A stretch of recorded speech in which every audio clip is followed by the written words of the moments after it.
श्रोते नमस्कार आणि पुनश्च एकदा स्वागत educational talks with professor Milind Pande.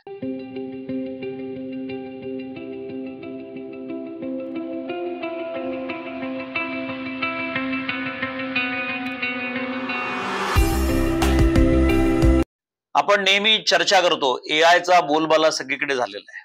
त्याच्यानंतर आलं जनरेटिव्ह एआय आणि आता सध्या जो बोलबाला आहे तो आहे एजंटिक एआय. एआय म्हणजे माहिती साठ्याचे विश्लेषण करणे, नवनवीन कल शोधणे.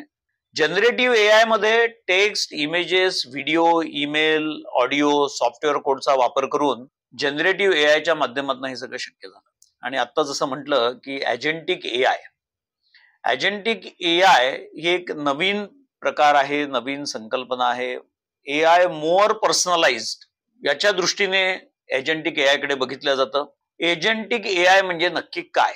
तर मित्रांनो, एजंटिक एआय मध्ये जटिल समस्यांचे निराकरण करण्याकरता जे वापरलं जातं अत्याधुनिक तर्क आणि व्यवस्थित नियोजन याचा वापर ज्याच्यामध्ये होतो ते एजंटिक एआय.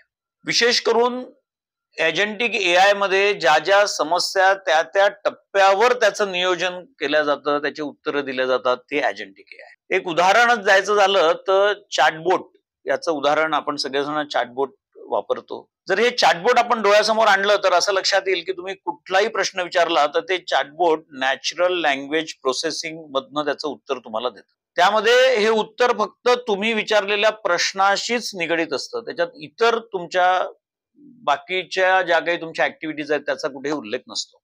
कस्टमर सर्व्हिसचा जर आपण एक उदाहरण घेतलं तर चॅटबोट्सच्या पलीकडे जाऊन एजंटिक एआय त्या प्रश्नाचं उत्तर देतो. म्हणजे त्या ग्राहकाशी निगडीत असलेला इतर माहिती साठा, अधिक वैयक्तिकृत सेवा म्हणजे एजंटिक एआय आहे. गाडीच्या एखाद्या पार्ट विषयी जर तुम्ही कुठे इन्क्वायरी केली तर एजंटिक एआयच्या माध्यमातून त्या पार्टची तर इन्फॉर्मेशन देईलच, पण तुम्हाला त्याचं सर्व्हिसिंग कधी करायचं आहे, त्याचं मेंटेनन्सची तारीख जवळ आली आहे का, हे सगळं सांगण्याचं काम म्हणजे मोर पर्सनलाइज, मोर वैयक्तिकृत सेवा म्हणजे एजंटिक एआय. अशी कितीतरी उदाहरणं आज आपल्याला देता येतील.